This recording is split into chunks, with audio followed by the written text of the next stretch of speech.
साहब बहादुर शाह जफर का जो वो शेर आप अक्सर बोलते हैं, वो शेर यहाँ जरूर बोलिएगा, क्योंकि गाजी का मतलब होता है लड़ने वाला, बहादुर योद्धा।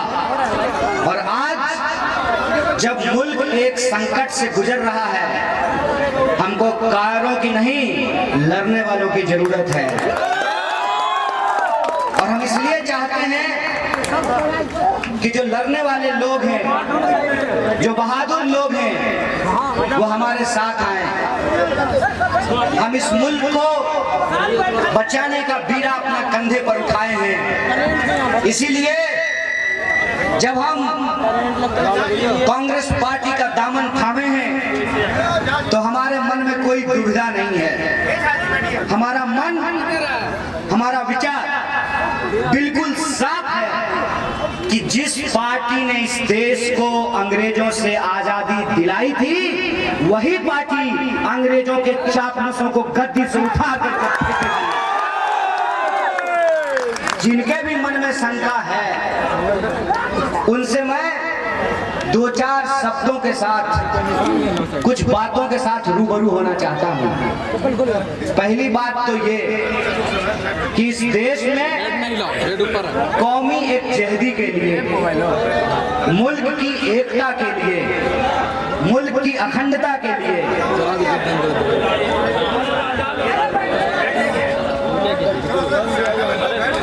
खराब है, साउंड सिस्टम तो ठीक है। प्रधानमंत्री मुख्यमंत्री नहीं तो देश संभाल सकता है, आप तो माइक संभाल ही सकते हैं। दोस्तों, तो मैं ये कह रहा था कि इस देश की एकता और अखंडता के लिए एक ऐसी सोच की जरूरत है, जो सोच किसी एक चीज के बनिस्पत, एक चीज के मुकाबले बहुतों को अपने आप में समेट सके। भाजपा का जो निशान है वो आप लोगों को याद है ना, फूल छाप। एक फूल से गुलदस्ता बनता है क्या? गुलदस्ता में तो सब रंग का फूल होता है, तो एक फूल के सामने हम गुलदस्ता बनाना चाहते हैं। और वो गुलदस्ता ऐसा हो जिसमें सब तरह के लोग हों, और वो लोग सभी जाति के हों, सभी धर्म के हों, सभी समुदाय के हों, सभी क्षेत्र के हों, सभी भाषा के हों। ऐसी हमारी सोच है। तो एक तरफ वो सोच है जो गांधी की सोच है, जो कहते हैं रघुपति राघव राजा राम, पतित पावन सीताराम, ईश्वर अल्लाह तेरो नाम, सबको सन्मति दे भगवान। और एक वो लोग हैं जो गद्दी पे बैठे हैं, मुख में नाथूराम और बगल में तलवार लेकर के घूम रहे हैं। ये जो दूसरी सोच है, इस सोच को, अरे आवाज सुन रहे हैं ना, बैठिए, हमारी आवाज आप तक आ रही है ना? तो मुंह क्या देखिएगा, कौन सा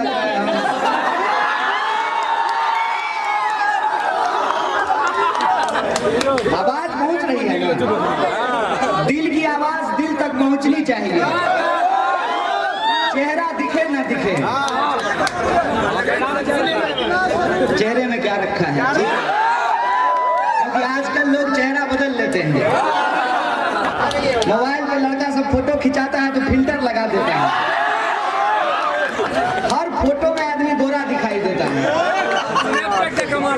मैं ये कह रहा हूँ कि एक तरफ वो सोच है जो इस मुल्क को बांटने का काम कर रहा है, दूसरी तरफ वो सोच है जिसको कांग्रेस पार्टी रिप्रेजेंट करती है, जो समाज को साथ लेकर चलने का काम किया है। हम कोई ऐसी बात नहीं बता रहे हैं जो आप नहीं जानते हैं। आपको मालूम है कि कांग्रेस पार्टी एक ऐसी पार्टी है जिस पार्टी के द्वारा श्री कृष्ण सिंह को, श्री बाबू को, यही इलाका है उनका, यहीं से जो है वो पहली बार विधायक चुन करके गए थे और बिहार के प्रथम मुख्यमंत्री बने थे। तो श्री बाबू भी मुख्यमंत्री बने कांग्रेस पार्टी से और गफूर साहब भी मुख्यमंत्री बने कांग्रेस पार्टी से। ये बिहार में हुआ है। आप हमको बता दीजिए, तमाम ठेकेदार घूम रहे हैं आज आपके बीच में, गली नुक्कड़ चौराहे जिधर देखिए, दिल्ली जाइएगा ना तो बाजार में बड़का बड़का पोस्टर लगा रहता है, गद्दे ही गद्दे, कुर्सियां ही कुर्सियां। और आज तारापुर में हम ये महसूस कर रहे हैं कि मंत्री ही मंत्री दिखाई। जिस गली में आप जाइए, रंग बिरंगा गाड़ी, रंग बिरंगा कुर्ता पैजामा, साहेब आपके दरवाजे पे वोट मांगने के लिए आए हैं। मैं आपसे कहता हूं कि लोकतंत्र ने, जमहूरियत ने आपको वो ताकत दी है कि इसी मैदान में सभी दल का हेलीकॉप्टर उतरेगा, है ना? देखिएगा हेलीकॉप्टर, लेकिन सोचिएगा कि गाजीपुर की इस ऐतिहासिक मैदान में आखिर हेलीकॉप्टर आ क्यों रहा है? बिहार जब बाढ़ से डूबता है तब तो लोग नहीं आता है। कोरोना से जब लोग मर रहे थे तब तो लोग नहीं आ रहा था। हजारों किलोमीटर लोग जब पैदल चल करके, साइकिल चला करके लोग गुड़गांव से, दिल्ली से, राजस्थान से, गुजरात से, मध्य प्रदेश से आ रहे थे, तो जैसे अभी पर्चा लेकर के लोग घूम रहा है, पानी का बोतल लेकर के एक भी मंत्री सड़क के किनारे नहीं दिखाई दे रहा। तो ये जो आपको ताकत मिली है, ये ताकत किसने दिया है? मैं गर्व से कहता हूं कि ये ताकत इस देश की आम आवाम को कांग्रेस पार्टी ने दिया है, इसलिए मैंने इसके झंडे को थामा है। और ये जो आपकी ताकत है, ये जो हमारी ताकत है, इस ताकत को हमको समझना पड़ेगा। चुनाव को गणित का गिनती बना दिए हैं ये लोग। जहां कहीं बात होती है तो बात होती है कि अच्छा ये बताओ कुशवाहा वोट कितना है, यादव जी का वोट कितना है, मुसलमान वोट कितना है, ब्राह्मण वोट कितना है, भूमियार वोट कितना है, यही गिनती होता है ना। तो आप लोग भी हमसे एक बात सोच करके बताइए, हमको ये नहीं सोचना चाहिए कि सामने जो उत्क्रमित माध्यमिक विद्यालय गाजीपुर है, इसमें मास्टर साहब कितना है, इसमें क्लास कितना होता है, लोगों को पोशाक मिलता है कि नहीं मिलता है, आंगनवाड़ी केंद्र में पोषाहार मिलता है कि नहीं मिलता है। जो लोग आपको जात और धर्म के नाम पे गिन रहे हैं, टोपी और तिलक की गिनती कर रहे हैं, आपको भी तो गिनना चाहिए ना कि कितना वेपर लाइट लगा है, कितना नया अस्पताल खुला है, कितना नया स्कूल खुला है, कितना नया रोजगार पैदा हुआ है, कितनी नई फैक्ट्री पैदा हुई है। ये गिनती हमको नहीं करनी चाहिए। जब पूरा का पूरा राजनीति और राज्य के नेता अपने कैरियर के बारे में सोच रहे हैं, तो तुम लोगों को अपने कैरियर के बारे में नहीं सोचना चाहिए। ये नहीं विचार करना चाहिए कि कितना वैकेंसी निकला है, कितना रोजगार आया है। पंचवर्षीय योजना हो गया है। एसएससी का तैयारी कर रहे हैं, वो दिन ही नहीं आ रहा है कि परीक्षा दे सके। आप रोज बैट बॉल लेकर के प्रैक्टिस कीजिए, फाइनल मैच ही नहीं हो रहा है। अब फाइनल मैच हो तो पता चले फिक्स कर दिया गया, फिक्स है। आप कॉपी कलम लेकर के गए हैं परीक्षा देने के लिए, और एग्जामिनेशन हॉल में पहुंचते ही पता चलता है लीक हो गया कि प्रश्न पत्र लीक हो गया। ये हमारा सवाल है, ये हमारा मुद्दा है। तो जब चुनाव आया है और वैसे तो हेलीकॉप्टर 5 साल में आता है, लेकिन बीमारी ऐसी है, कोरोना का वायरस ऐसा है कि उसके दिमाग में शायद जात और धर्म का चिप नहीं है। जात और धर्म का चिप होता तो शायद स्थिति कुछ और होती। तब जो है आपके जो विधायक थे, शायद उनकी दुखद मौत नहीं हुई होती।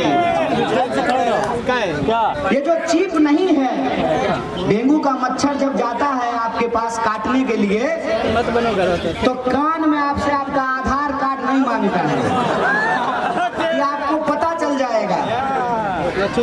डेंगू के मच्छर को पता चल जाएगा कि नहीं भैया, कि दूसरे धर्म का है, इसको नहीं काटते हैं। समस्या जात और धर्म पूछ करके नहीं आती है, तो समाधान भी जात और धर्म पूछ करके नहीं होना चाहिए। और ये सोच लीजिए, जो आपसे जात और धर्म के नाम पे वोट दे रहा है, जो लोग जात और धर्म के नाम पे आपसे वोट मांग रहा है, तो वो आगे चल करके सिर्फ अपनी भलाई करेगा, न जात का भला करेगा, न धर्म का भला करेगा। वोट देंगे जात देख करके तो स्कूल बनेगा? नहीं बनेगा। वोट देंगे धर्म देख करके तो सड़क बनेगा? तो वोट देंगे जात देख करके तो समाज में जात पात ही होगा ना। वोट देंगे धर्म देख करके तो समाज में सांप्रदायिक दंगा ही होगा ना। और इसीलिए मैं कहता हूँ कि हिंदू मुसलमान का जो ये सिलेबस है ना, वो सिलेबस इसलिए दिन रात आपके टीवी में चलाया जाता है कि आप अपने मुद्दों को भूल जाएं। गुड नाइट मच्छर भगाने वाला जो होता है ना, उससे मच्छर मरता नहीं है, बेहोश हो जाता है। वैसे ही हम जात और धर्म के नाम पर मदहोश हो जाएंगे, लेकिन पेट का भूख शांत नहीं होगा, लोगों की जरूरत पूरी नहीं होगी। और अगर हम इस बात को अपने जहन में नहीं लाते हैं, इसके बारे में हम नहीं सोचते हैं कि ये साजिश क्यों की जा रही है। ये साजिश इसलिए की जा रही है, जब शकील साहब बहादुर शाह जफर का शेर पढ़ रहे थे, उस वक्त भी यह देश आपस में लड़ रहा था। और जब इंसान आपस में लड़ते हैं तो शैतान गद्दी पर काबिज हो जाते हैं, इस बात को मत भूलिएगा। जब जब इंसानियत को बांटी जाती है, तब तब हैवानियत मजबूत होता है। और ये काम 200 साल तक अंग्रेजों ने किया है इस देश में। 200 साल तक इंसान को आपस में लड़ाया, किसानों को उनसे जबरदस्ती खेती करवाई। किसान कहते थे कि हम अनाज उगाएंगे, आप अगर हमारा अनाज नहीं खरीदिएगा तो कम से कम उस अनाज को खा करके अपने बाल बच्चों का पेट तो पाल सकते हैं। अंग्रेज हंटर लेकर के किसानों के ऊपर घोड़े दौड़ाते थे और कहते थे कि तुमको नील की खेती करनी पड़ेगी। मैं बिहार के अपने एक एक भाइयों को याद दिलाना चाहता हूं कि अंग्रेजों की उस क्रूर सत्ता के खिलाफ गुजरात से चल करके एक गांधी आए थे, बिहार की जनता ने उनको महात्मा बना करके भेजा था। हमको अपना इतिहास याद करना पड़ेगा कि अगर बिहार नहीं बदला तो देश नहीं बदल सकता है। और बिहार को अगर हम बदलना चाहते हैं तो बिहार के लोगों के जो सबसे बुनियादी सवाल हैं उस पर हमको ध्यान केंद्रित करना पड़ेगा। जो साजिश अंग्रेजों ने चली थी, फूट डालो राज करो, आज अंग्रेजों के चापलूस गद्दी पर बैठ करके उसी साजिश के तहत इस देश को नस्ते नाबूद कर रहे हैं। उस साजिश को हमको नाकाम करना पड़ेगा। हमको उस विरासत को याद करना पड़ेगा कि राम प्रसाद बिस्मिल और अशफाक उल्लाह खान गले से गले लगा करके कहते थे, सरफरोशी की तमन्ना अब हमारे दिल में है, देखना है जोड़ कितना बाजुए कातिल। मैं आपसे इस चुनाव के बीच में संवाद करने के लिए आया हूं, तो मैं सिर्फ आपसे वोट मांगने के लिए नहीं आया हूं। यहाँ प्रत्याशी बगल में खड़े हैं और हमारी इनके साथ ये सहमति है कि हम वोट मांगेंगे आपकी बदौलत और आप वोट देंगे अपने से सोच करके। मैं आपके साथ कोई भावनात्मक बात करने के लिए नहीं आया हूं, क्योंकि गुमराह करके हमको तुरंत की कोई लड़ाई नहीं जीतनी है। मुझे पता है कि ये लड़ाई लंबी है और देश के भीतर जो सांप्रदायिकता की लहर चल रही है, उस लड़ाई को अगर हम परास्त करना चाहते हैं तो कांग्रेस के हाथ को हमको मजबूत करना पड़ेगा। क्योंकि कांग्रेस वो पार्टी है जिस पार्टी में पंडित जवाहरलाल नेहरू भी थे और मौलाना अबुल कलाम आजाद भी थे।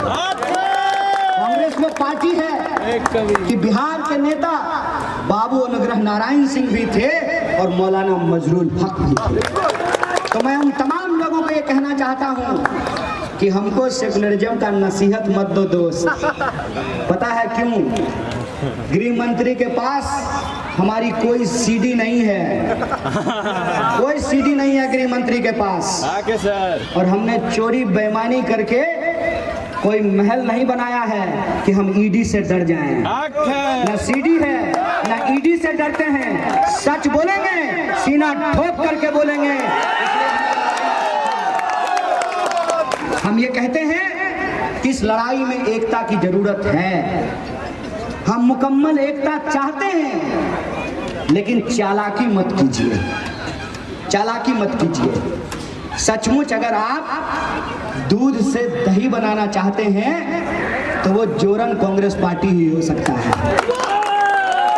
भ्रम मत फैलाइए लोगों के बीच में, सच बोलिए और बताइए कि बिहार के लिए आपके पास क्या योजना है। बिहार की जनता जिन समस्याओं से आज जूझ रही है, उस समस्या का आप मुकम्मल समाधान क्या दे सकते हैं, हमको ये बताइए। अगर हमसे पूछिएगा, हम पीएचडी करके पूरा देश घूम करके यह बात समझे हैं कि बिहारियों के भीतर परिश्रम की कोई कमी नहीं है।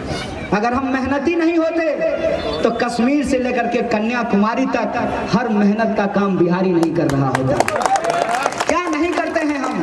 ठेला चलाते हैं, रिक्शा चलाते हैं, दूसरे के खेतों में जाकर काम करते हैं, बैग बनाते हैं, दर्जी का काम करते हैं, फैक्ट्रियों में काम करते हैं, स्कूलों में पढ़ाते हैं। यहाँ तक कि इस देश की पूरी ब्यूरोक्रेसी बिहारियों के कंधे पे टिकी हुई है। लेकिन एक बात हमको बार बार मन में आता है और आपके मन में भी आता होगा कि क्या नहीं है हमारे पास। 12 करोड़ से ज्यादा आबादी है हमारी, इतना उपजाऊ जमीन है हमारे पास। आखिर कहाँ कमी रह गई कि हर चीज के लिए हमको बाहर जाना पड़ रहा है? वो गाना आप लोगों ने सुना होगा, मेरे पिया गए रंगून वहां से किया है टेलीफोन। अभी तक पिया जो है रंगून तो नहीं जा रहे, लेकिन दिल्ली, बंगलोर, कलकत्ता जरूर जा रहे हैं। काम करने के लिए अपना प्रदेश छोड़ करके दूसरे प्रदेश में जाइए, पढ़ने के लिए अपना प्रदेश छोड़ करके दूसरे प्रदेश में जाइए। हमको भी अपनी उच्च शिक्षा लेने के लिए दिल्ली जानी पड़ी। क्या जरूरी था? अगर यहीं हम उच्च शिक्षा ले सकते हैं तो हम यहीं उच्च शिक्षा लेते हैं ना। किसको मन करता है घर से दूर चले जाएं और रात को जो है पत्नी से वीडियो कॉल करें? जब पत्नी साथ में ही हो तो क्या जरूरी है 650 रुपया का जियो धन धनाधन रिचार्ज करना? क्या जरूरत है? काम करने के लिए बाहर जाइए, पढ़ने के लिए बाहर जाइए, इलाज करने के लिए बाहर जाइए। और नया नया ब्याह होता है आजकल सबको, हनीमून मनाने के लिए भी बाहर जाना है भाई। यहाँ लोग नालंदा घूमने नहीं आ सकता है, राजगीर, खड़गपुर झील लोग नहीं आएगा देखने के लिए, यहाँ रिजॉर्ट नहीं बन सकता है। अरे कोई आए कभी? पंजाब का लोग भी हमारे खेतों में धान काटते, हम ही को क्यों जाना पड़ता है पंजाब दूसरी जगह धान काटने के लिए? कभी शिमला के लोग भी आते बोध गया घूमने के लिए, हमको ही मनाली जाने की क्यों जरूरत पड़ेगी? यह बात मैं भारत के किसी इलाके में जाता हूं तो ये सोचता हूं कि इतनी मेहनत करते हैं हम, पहाड़ से लेकर समंदर तक, कश्मीर से लेकर के त्रिवेंद्रम तक, क्या -डिग्री में टेम्परेचर जहाँ होता है, वहाँ से लेकर जहाँ 44 डिग्री 45 डिग्री टेम्परेचर होता है, वहाँ तक जाकर के हम लोग काम करते हैं। क्या है भाई, स्टील के बने हुए हैं हम लोग, हमको दर्द नहीं होता है, हमको भी गर्मी लगती होगी, लेकिन हम मजबूर हैं। इस मजबूरी का क्या समाधान है? इस मजबूरी का समाधान ये है कि चिकनी चुपड़ी गोल गोल बातें करना बंद कीजिए। जात पात के नाम पर लोगों को गुमराह करना बंद कीजिए। ये बताइए कि जो गद्दी पे थे या जो गद्दी पे हैं या जो गद्दी पे आना चाहते हैं, क्या बिहार की जनता के लिए क्या करना चाहते हैं? ये हमारा मुद्दा है, ये हमारा सवाल है। आप बताइए कि बिहार के नौजवानों को रोजगार क्यों नहीं मिल रहा है, फैक्ट्रियां क्यों नहीं खुल रही हैं, और जो वादे किए गए वो वादे क्यों नहीं पूरे हो रहे हैं? ये सवाल हमारे मन में होना चाहिए। चुनाव ही वो मौका है जहां आप नेताओं को उनकी औकात बता सकते हैं, उनसे पूछ सकते हैं कि आपने हमारे इलाके के लिए क्या काम किया है।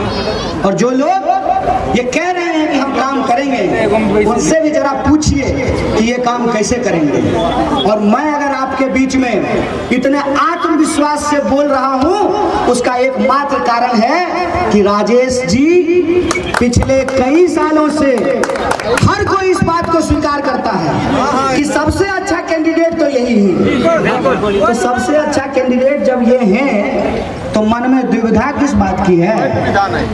हम एक चुनाव हारे हैं। जब हम जाते थे, हम चुनाव जीते भी यूनिवर्सिटी का, जब हम जाते थे तो लोग हमको यही कहते थे कि देखिए आपका बात तो सब ठीक है, आपकी बात से हमको कोई दिक्कत नहीं है, लेकिन ऐसा लगता है ना कि आपको वोट देंगे ना तो वोट बट जाएगा और भाजपा जीत जाएगी। तो हम कहते थे सुनिए, वोट को अगर आप बांट दीजिएगा ना तो भाजपा जरूर जीत जाएगा, लेकिन हमको एक बात बताइए कि पूरा इलाका अगर ये तय कर ले कि हमको अपना प्रतिनिधि ऐसा चाहिए जो पढ़ा लिखा हो, जो किसी का जाति या धर्म देख करके नहीं, लोगों की जरूरत देख करके मदद करता हो, जिसके पास एक सोच हो, एक समझ हो कि बुजुर्गों की मदद कैसे की जा सकती है, लड़कियों को शिक्षा में मदद कैसे किया जा सकता है। आज आधुनिक जमाना है, लोगों के बीच में कंप्यूटर शिक्षा को कैसे बेहतर किया जा सकता है, नए रोजगारों का सृजन कैसे किया जा सकता है, प्रतियोगी परीक्षाओं की तैयारी यहीं पे कैसे कराई जा सकती है, और नए रोजगार के लिए जो हमारे पास उपलब्ध संसाधन है उसके आधार पर उद्योग धंधों का विकास कैसे हो सकता है। इस आधार पे अगर इलाके के लोग ये तय कर लें, सब लोग मिल करके अगर एक आदमी को वोट दे देंगे, सब लोग मिल करके आप राजेश जी को वोट दे देंगे, तो कन्हैया जी कैसे जीत जाएंगे हमको ये बताइए। जिसको वोट दीजिएगा वही जीतेगा ना। तब जानते हैं लोग क्या कहता था, लेकिन जानते हैं वोट बर्बाद हो जाएगा। तब वोट ऐसे आपका आबाद हो गया, सालों साल से तो आप वोट दे ही रहे हैं। आप सोचिए ना, मंत्री थे, दुखद मौत हुई उनकी कोरोना से, जब मंत्री जी को बेड नहीं मिला तो आपको हमको कौन पूछ रहा है, बोलिए। तो वोट आबाद हो गया था कि वोट बर्बाद ही हो गया था?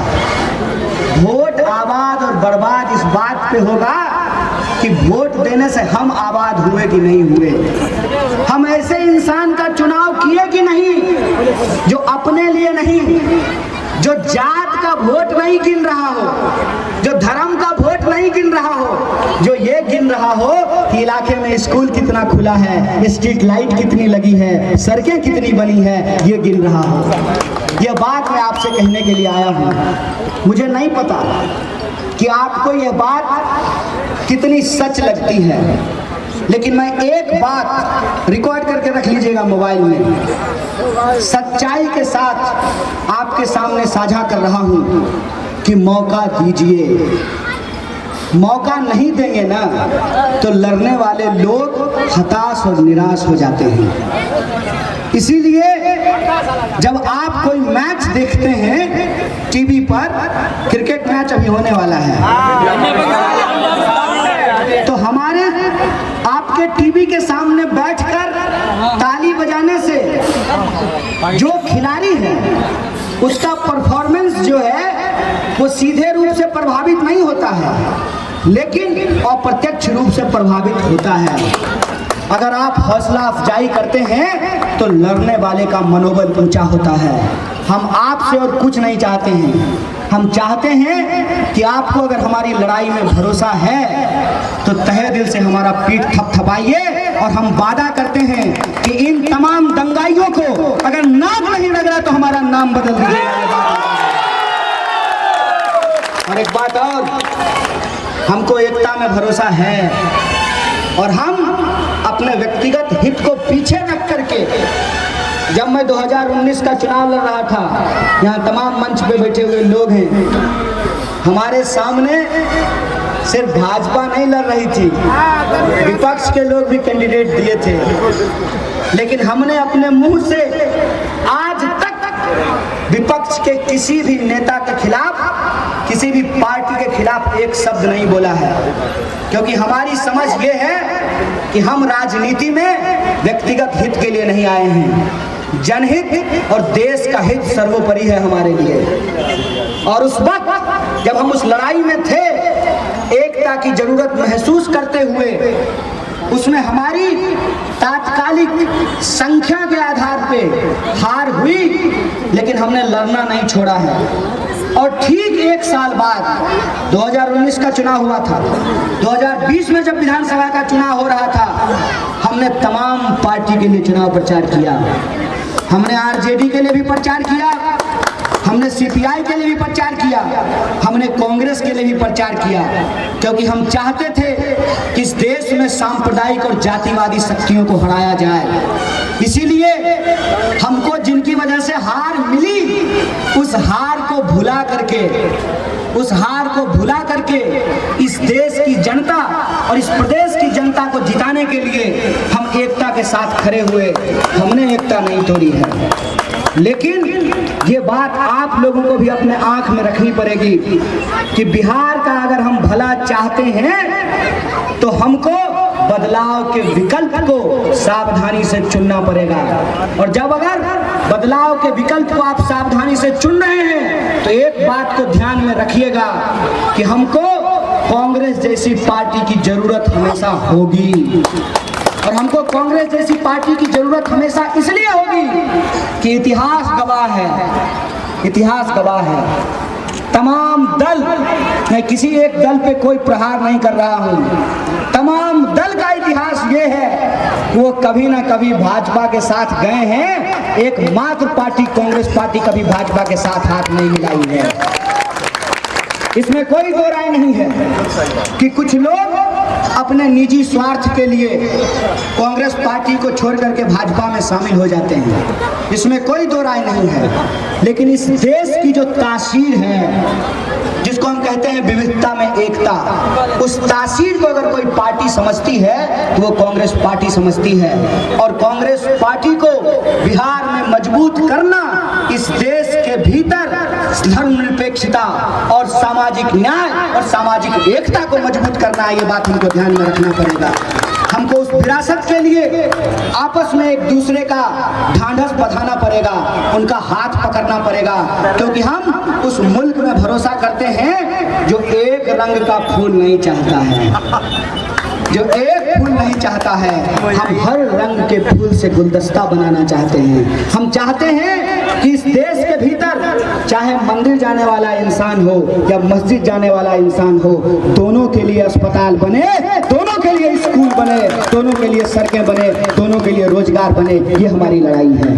और हमारी बात को जो घुमा फिरा करके गलत तरीके से रख रहे हैं, तो उनको मैं एक बात कहना चाहता हूँ, बिहार के इतिहास में एकमात्र पार्टी कांग्रेस पार्टी है जो कह सकती है कि क्या अगरा, क्या पिछड़ा, क्या अति पिछड़ा, क्या हिंदू, क्या मुसलमान, सबको नेतृत्व करने का अधिकार अगर किसी पार्टी ने दिया है प्रदेश को तो वो कांग्रेस पार्टी है। हमारा इतिहास है और कोई ऐसा नहीं है जो इस इतिहास को बदल देगा।